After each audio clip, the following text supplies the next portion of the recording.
And welcome back to the show, ladies and gentlemen. This is Conty Chat, and I'm so excited today because it is the 31st of December. I will be going for my party later on, about 1.5 hours from now, but I hope that I can make it in time. But of course, stay safe, okay? And today, with that being said, the last show, but let me just tell you, you need to check us out on Spotify as well, okay? Because you know why? Because we are actually not boring that way. We are on TikTok, we are on Instagram as well, and as mentioned, Spotify at CONTY CHAT, and also we are on YouTube at ContyNews, okay? So please don't forget to check us out, especially when it comes to all our previous episodes. We are there, ever ready to assist you in any sorts of topic, and of course questions and answers as well. You can get it sorted out, okay? So today, once again, the last show. I'm so excited, and we brought in somebody so cool today into the studio, talking about 2022. Now, who is that person that I'm talking about? But before that, let me introduce myself. I'm Brendan Lipaul, and let me just again catch you on that topic of 2022. The final show. A lot has happened in 2022. G15 took place in Malaysia. We have a new government with Datuk Sri Anwar Ibrahim finally being announced as the 10th Prime Minister of Malaysia. We don't want to talk about him so much because you know why? We can start from the beginning until the end, and 2023 will just fly by just like that. And of course, for those footballing fans, of course, the FIFA World Cup 2022 in Qatar was full of surprises. A lot of Asian teams. They actually knocked out all the big teams out there, right? Especially Morocco, the first Arab country to go into the semi-finals, and that deserves a clap. The most celebrated by all is, of course, COVID. Yeah, in a way, okay. We are not celebrating COVID this year, okay, and we will never celebrate COVID. But of course, with that being said, cases are going up and down, but we are safe. We are happy. So fantastic, guys. Keep up the good work, alright? Now, the point is this. Resilience is what I'm describing 2022. But we are going forward, okay? We are going to dissect the year, and I hope it has been good to you. But if it's not, it's okay, it's fine, because at the end of the day, when it's good, it's bad for someone. When it's bad for someone, it could be good for you. So, you know, it's vice versa. Whatever it is, let's not give up. Now, coming back to the topic, the last show of the year, today we are going to be talking about this wonderful topic called Goodbye 2022 and Hello, Bonjour 2023. Now, we brought in a wonderful guest in the studio once again. His name is Hamid Saifuddin, Senior Lecturer, Public Relations, Department, School of Communications and Media from UiTM. So, hello, Mr. Hamid. Hi, thank you so much for having me here. So, you have a stage name. We're going to call you Sir Hamid, okay? Let's establish that. Okay, good. Okay. Alright, so if there's one word to describe 2022, what would it be for you? One word. Crazy. Crazy. Why crazy? Okay, number one, as an adult, I felt I've accomplished so much. At the same time, if I were to compare myself with everyone else, it's pale in comparison. I think, again, let's go back to what you just mentioned, resilience. I think it is very much encapsulate what 2022, not just for both of us, but for everyone else. Yeah, it's just not humans. It's like the economy and everything that comes along the way, businesses, whatever and whatnot, right? Correct. And of course, with that being said, 2023 apparently is something that's carrying us all. Do you know what that is? Recession. Yeah. Now what? Are we really in for a recession? I mean, how do we go about it? Are you even afraid of recession? I mean, I am, but should we be? Okay, number one, I know that I'm older than you by a mile. Don't say that. Of course, the topic of recession, it's scary. Yeah. Every year, as we curtain call for every year, we kept on thinking, and we kept on being besieged by this whole idea of next year it's going to be even worse. Next year it's going to be even worse than that. But the thing is, recession is something, it's a conversation, it's a topic that we cannot run away from. You need to be able to have that maturity to admit the fact that how will next year be better for me? How am I going to adjust myself financially for next year? We need to have this adult and mature conversation internally and with people around us. We need to start conversation like this. Yep. So how do you tell your students? Because coming from an education background, okay, the stats are there. Research has been done, stating the fact that, kids these days, they might be well-to-do. Wearing the latest watch, coming with the latest car, with the brand new phone. I want to say that, but cannot say. And apparently, savings is almost close to zero. Yep. You as a lecturer, what advice would you give your kids? Number one, take opportunity. Most definitely, take opportunity of what companies, shops are offering you in terms of couponing, in terms of this apps that will give you discounts. I think in many ways more than one. I think this year my students actually taught me greatly about savings and couponing because They have taught you about yes, it. it's you know what, the world is now coming to an end in Okay. that sense. Okay. In that sense, All right. but this year alone, my students kept on, and every now and then when we're in class, whenever we had our short breaks, they will share with me great savings, great deals from sushi to unique to brands and Alright, whatnot. right. So in many ways, more than one, we benefited a lot by understanding what are the opportunities afforded to us. Right now, I encourage young people to be actively and proactively go out and find out what best deals that you can give and you can save ultimately. Yeah, because at the end of the day, when it comes to recession, it's not to say that you have to save your money. Well, it could be even spending more money in terms of like investments, so on and so correct. forth, Yeah, right? yeah. So that's the thing. When we say the R word, it's all about putting your wallet and making sure it's sealed and cemented tightly here, you know, and then you just don't do anything. And coming back to your kids, right? Under the new Malaysian government, of course, we've been excited, especially in education, since you come from an education background. So is it going to do justice in the aspect of youth affairs? I think it's going to be incredible because our YB, which is the Youth and Sports Minister, she's been doing a lot and we are excited. Yeah. I'm excited. Okay, the thing about YB Hanayo, I'm excited personally because she's representing Sumanjaya. I'm from Sumanjaya. Wow, okay. Yeah. So we expect many great things from her, but we also need to understand that this is her first time. Okay, out of the 6 things that we expect her to do, if she managed 4 or 5, we must celebrate. Yes, we that's must right. celebrate That's her. right. Not just her, but for first time politicians or first time person who actually go into the post itself. But with youth and sports, I imagine and I do hope that next year 2023 there'll be a much more robust ideation from young people in Malaysia. Yeah.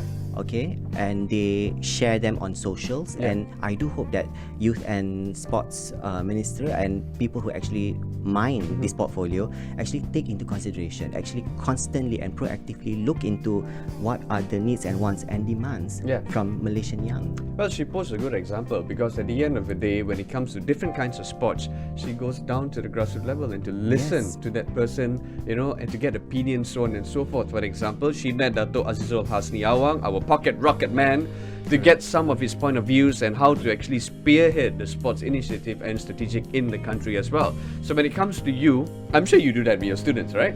I mean, it's very hard. It's very hard. It's very hard. Yeah. Because, you know, at the end of the day, they might get upset. And then, of course, but you are actually, you know, you are telling them the truth, so on and so forth. So how do you deal with this situation? You just speak the truth and nothing else. The thing is, okay, the thing about telling them straight off, you can do that perhaps 10 years ago, you can do that. You can directly say no. Yeah. Okay, now, this is a little bit sensitive. I know my former students will agree with me with this one. Okay, in my first 2 years of teaching, I'm currently teaching writing for public relations. Writing for social sciences students, it's our form of mathematics. Okay, people are a little bit, you know, touchy when it comes to me correcting them or any other lecturers correcting them. So if I were to tell my students back then, when I tell them off, okay, this is wrong.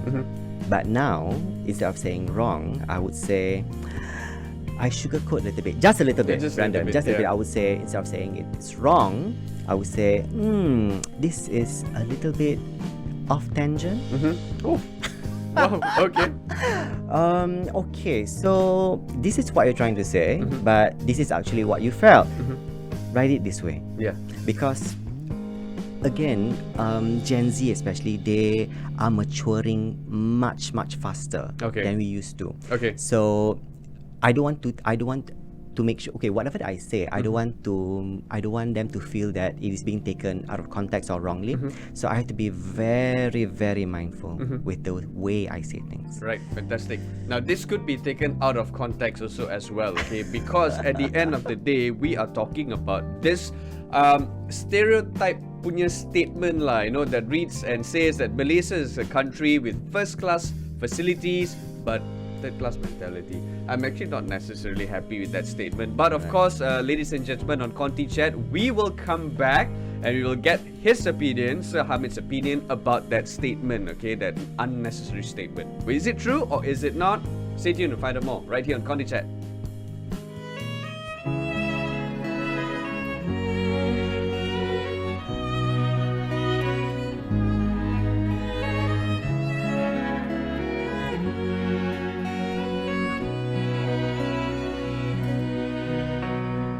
Hey, this is a story I hate. Telling it might make me break, but I'll tell it anyway. This chapter's about how you said there was nobody else. Then you got up and went to his house. You guys always left me out. I still have the letter you wrote when you told me that I was the only man you'd ever want in your life. I guess my friends were right. Each day goes by, each night I cry. Somebody saw you with him last night. You gave me your word, don't worry about him.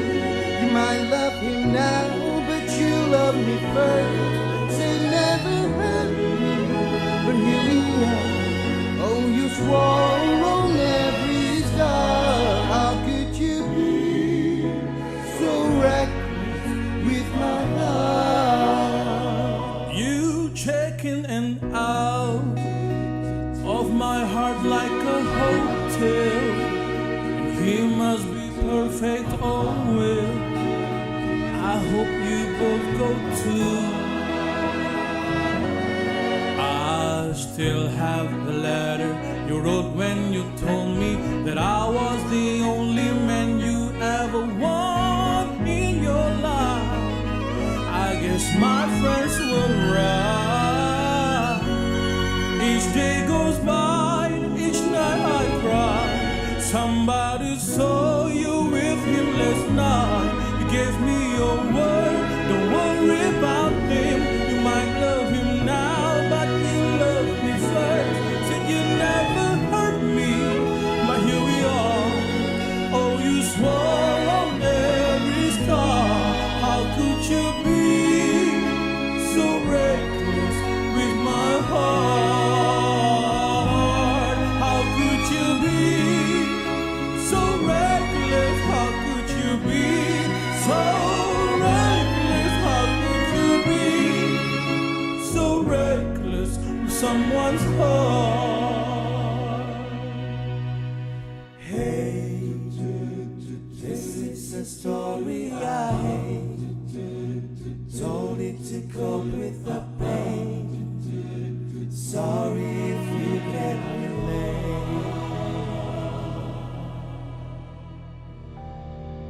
And welcome back to the show. It is the 7th day of Christmas, the last day of the year, and the last show of the year as well on Conty Chat. Thank you so much for bouncing with us, man. Okay, so we are having our wonderful guest in the studio, Hamid Saifuddin, Senior Lecturer, Public Relations Department, School of Communications and Media at UiTM. So his nickname is, of course, Sir Hamid. So Sir Hamid, welcome back to the show. Hope you're doing well. Thank you. Okay, so before you went to our break, right? The stereotype of saying that Malaysia is a first-class nation with a third-class mentality, is it true? Is it not? What is your take on that? Okay, people are going to vilify me for this one. Unfortunately, it's the truth. Really? Yeah. Okay. I think we have these amazing facilities. It doesn't really matter whether it's in the heart of Kuala Lumpur or in any other state, so long it's a town. I think the thing with us is just that we are very much cocooned with the idea that if I wanted to do something new and fresh, people will call me out for it. Yeah. The thing, I think ultimately, if you were to ask me, how can we combat this? How can we nip this in the bud? I think most definitely, early education about civic mindedness is very, very integral. And I have to be serious about this one because I know with my very own eyes, I've seen it. Kids as young as 6 or 7 years old nonchalantly littering like nobody's business.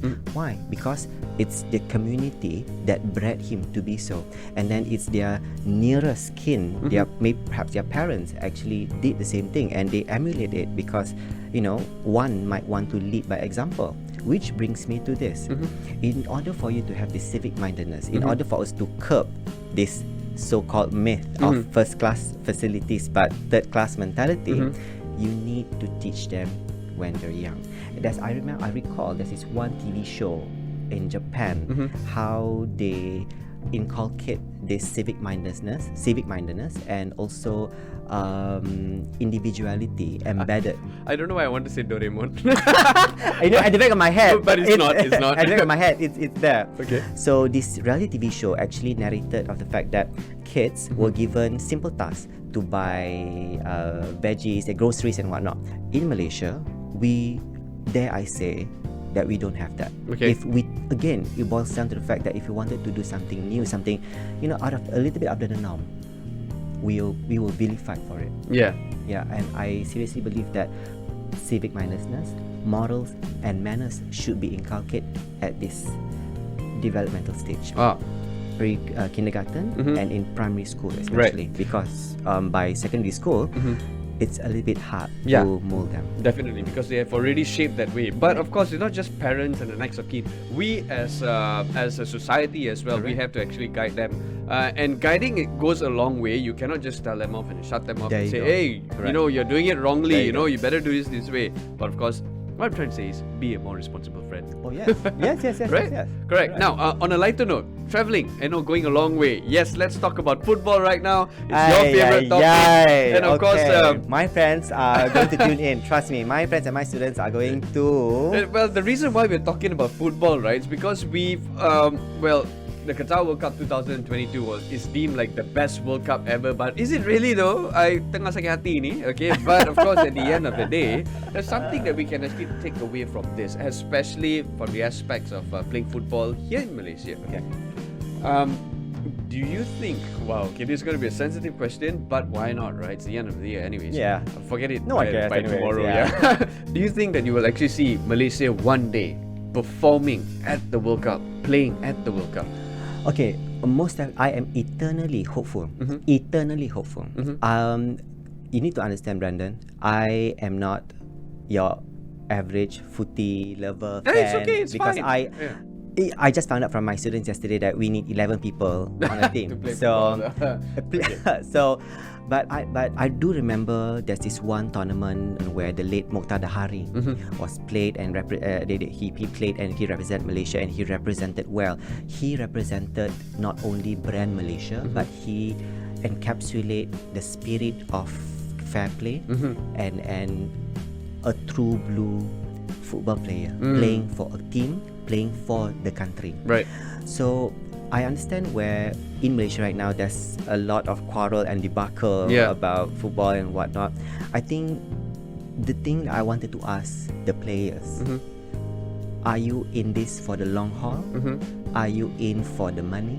Or are you in for anything but football? And if the answer is they are not in for the money and so on and so forth, then of course it's safe to say that yes, they will play for the World Cup. Or maybe if Korea, I mean, one thing we can learn from the Korean team and American teams, way back in 70s and 80s, these are not the countries that we equate with football. Correct. But now they are already superpowers. Yeah. Again, in the 90s when I was in primary school, for someone who knew very little about football, I aspired to hope what one day I could, pride my flag. Malaysian flag, when we talk about World Cup and whatnot. But you know what? There's things that we need to thresh out from the political side of it, and then stop quarreling, for God's sake. If we, in many ways more than one, Brandon, shed away our differences and work on our similarities, dare I say, in a decade's time, if we play our cards right, and one more thing, the fans itself need to feed off good energy rather than insert yourself in this quarreling. Get them right back on track. Play football. We support you financially and morally. you're gonna make fine. It's not saying that no, we don't agree that the reason why the players are there taking all the money and running away and not playing football. No, that's not what we're trying to say. But what we are trying to emphasize here is the spirit of togetherness. Yes. Perpaduan. Right? And of course, at the end of the day, we make that same stand and we agree as well that Malaysia will eventually play at the Yes. World Cup. Yes. I'm very hopeful for that one, Yeah. and I'm actually very excited to actually see that happening. But not in the next 4 years, maybe. Yeah. But who knows, right? Mana you know tahu what, in the we'll next never 4 know. years they are We'll never there. know. Correct or not? Now, freedom of speech as well is form of press, and of course, it's employed in many other countries. Do you think here in Malaysia is still a problem in that sense? Okay, first we need to understand that we do have freedom of speech under Article 10. Okay. Yeah, but we also need to understand whether your speech, how can your speech go in the sense that will it hurt other people? I know in this localized sense, we kept off late for the past 72 hours that I've been monitoring Twitter myself. I noticed that whenever we unearth a scandal, you know, the other party would say that, jangan buka aib orang. The thing that Malaysians need to understand, you need to first identify whether the scandal is a form of aib or something that needs to be unearthed because it will hurt people around you. Yeah. Yeah. And also, according to this one particular index, World Press Freedom. Right. Yeah. Last year, we stand at 119 over 180 with a score of 60.53. But this year, the latest one, we stand at 113 out of 180 with a score of 51.55. So there, we actually encourage people to, you know, voice out their concerns. Yes. But the underlying tension is, It's very tricky, isn't it? there you go. At the end of the day, you want to voice out. But when freedom of speech comes into play, it dissects whether you're hurting someone or you're, I don't know, tarnishing someone, so on and so forth. And it's a never-ending question. I think, based on the article journals that I've read, based on the professionals that I managed to mingle with, even they can't put a What freedom of certainty. speech is- yeah, Yes, correct. a certainty, because things change, scandals are this and that. Yeah. But I do hopeful that next year we can have a better black and white Yeah. when it comes to what constitute Freedom of speech. freedom of speech, and how can freedom of press help Yeah. in many ways, more than one. Yeah. Because we have these printing presses, we have OSA, we have sedition. To what extent can we now, Yeah. be applied to it Yeah. or not? So next year, we look forward to that as well. Today is the last day of the year again, as emphasized countless amount of times. But of course, Sir Hamid, you love writing. That's how you voice out. That's the only thing that I can do. Well, I don't have the face for it, nor do I have the voice. Certainly, he has So- the face, and obviously he can talk. But in terms of like writing and freedom of speech, it goes a long way as well, and of course, it goes hand in hand. So, how do you write better in that sense? If you want to relay your message and send your messages across, how do you do it? Number one, know your material. Okay. Okay, we don't. Okay, when I go into my writing class, I don't expect my students to become the next William Shakespeare, J.K. Rowling, you name it. But they need to know the basic tenets of writing. From sentence structure, grammar, and then the most important part is to do your desktop research. It boggles me until today, Brandon, that a small number of Gen Zs, when they tweet something out, when they write and submit their articles and whatnot, their desktop research is just, they Google it, and then under the span of that 10 results, okay, that's it. Something that rhymes with pedia. I don't know. So, back then, that's like the point of entry. Yeah. People would literally copy paste, but now I do believe that Gen Zs already understand Wikipedia is just, okay, what is it all about, and then let's venture on to something else. Okay. But with writing, desktop research, as well as going out there into the real world and actually talk to people, is by far the best way to do your report, Right. and the best way to understand the material in front of you, because we cannot write from a place of that you have this preconceived judgment about things, because things change over time. Yeah. And then we must normalize the idea that, okay, at first I think of it this way, but now that I'm enlightened, I will change my mind. So this is the way forth. I think backtracking is good so long that you acknowledge your mistakes. Yeah. Research.